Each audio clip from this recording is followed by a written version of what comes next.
Greetings, ladies and gentlemen. I promised yesterday we would tackle this one, so yeah. Wish me luck. Let's get into it. So over the last couple of weeks, Blizzard have started to remove offensive references from inside World of Warcraft. We all had, a good laugh at the painting of a man or a woman in a bikini being swapped for, well, a bowl of fruit. But now it appears that that wasn't the end of the culling. Jokes and flirts are next, and it has gotten a very mixed reaction from the community. So before we look into both sides, let me just leave this here. If these jokes, the flirts, the pictures, and all the other things being changed were created by those that hurt people within Blizzard, and that the people within Blizzard need this to help them heal, to move on, then done. Remove away. I'm all good with that. We drop the mic, that's the end of conversation. You do what you need to do. And we can all respect that. Here I think communication is the key. We have the general statement from Blizzard, but it's very broad.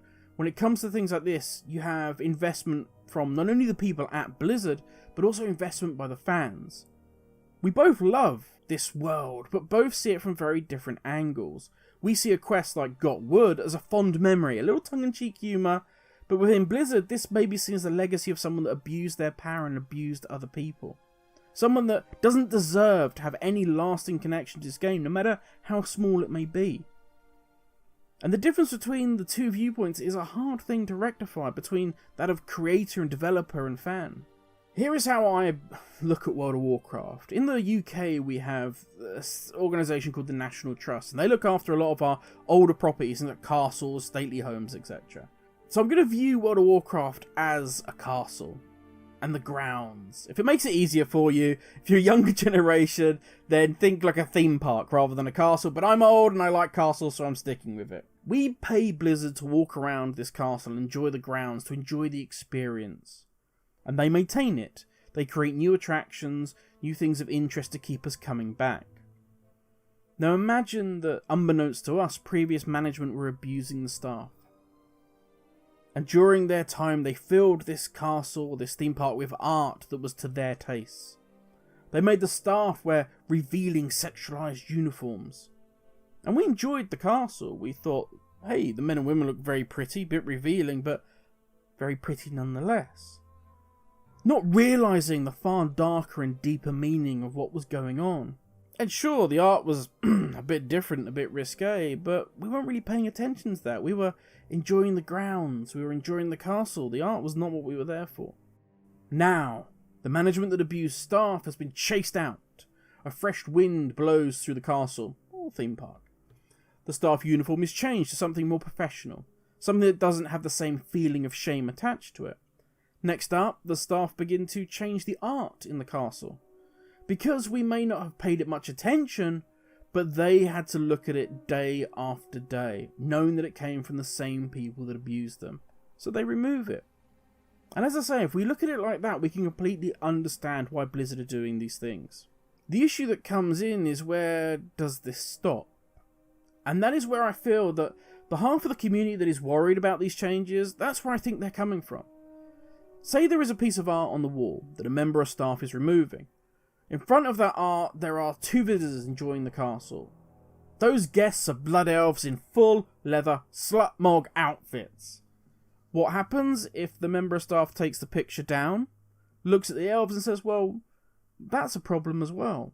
That doesn't send the right message, not the message we want to send people. Now I get it. People will be going, whoa, Grim. They said they would not be changing transmogs, or our ability to express ourselves in-game. That is still important according to Blizzard. Okay, sure. But what happens when a leather pair of trousers gets changed just so they're a little bit longer? They just cover up a little bit more. When the ability to show your character with nothing on apart from its underwear is suddenly changed, and all of a sudden you're still wearing a little pair of shorts and a t-shirt. Over time, yes, of course we can still transmog, but now our options are pilgrim dress or city guard outfit. Now you may be scoffing at me, going, this is not a genuine or serious risk, Grim. I get that, I understand. But you have to respect the fact that it is a risk, and it is something that many fear. That's why they're worried. I, for one, don't really mind the removal of flirts or jokes. I'm trying to even think of the last time when I even used them. And let's be honest, when you read through the list, there are some on there that really do need to be changed. And if it's for the reason of cleaning house for the staff, as stated at the start of this video, then all good, we're done here. But if it's to protect the players, to make WoW a better, more welcoming place, we have to ask, does it really change the game for the better? Does it change the community for the better?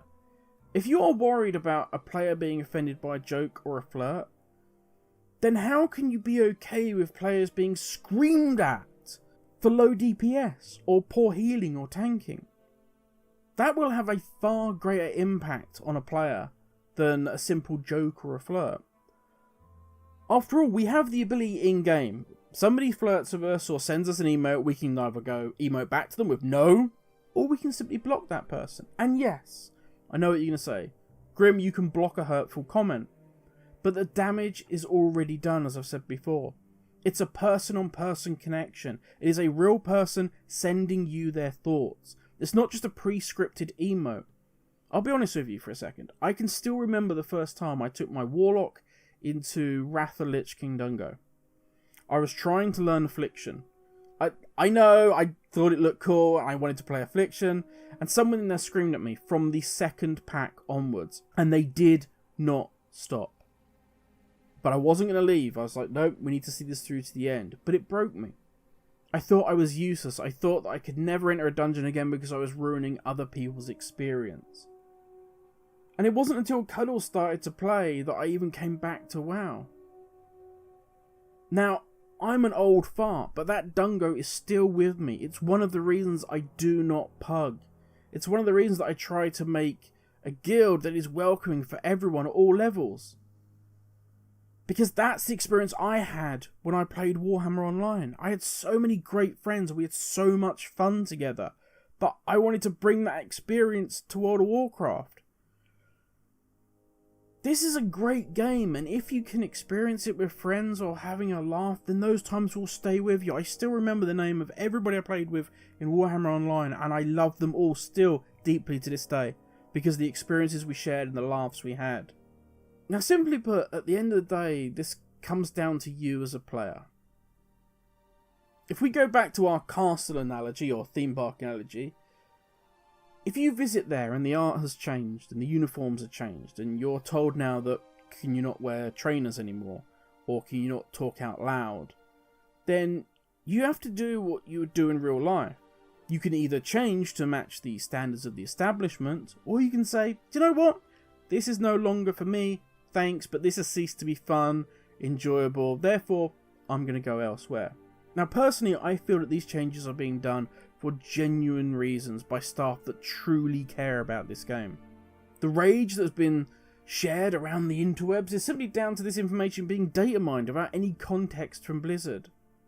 So you have one side going, yes, burn it all down, take everything out, make it a bland box world with no colour, make it just so that we play cubes that aren't defined by anything so that it's a safe space, yes! And then you have this other side that's like people just screaming, this is the end of World of Warcraft, you should let us have all the sick jokes we want, it's a game that's been going for 16 plus years, you should never change anything, it's my game, Blizzard, you suck. Neither side is right, and they're not prepared to listen to anybody that has any voice in the middle.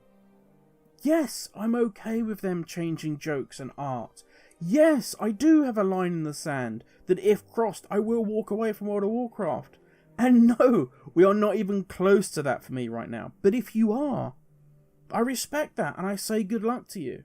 At the end of the day, what is lost in all this rage, all this anger, is the answers to questions like, are the staff happier now than they were?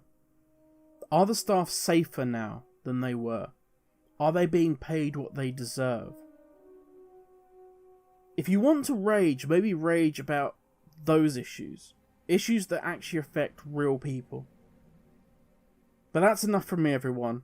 Thank you for watching. Stay safe in this crazy world, and I will catch you all in the next video. Ladies, everyone.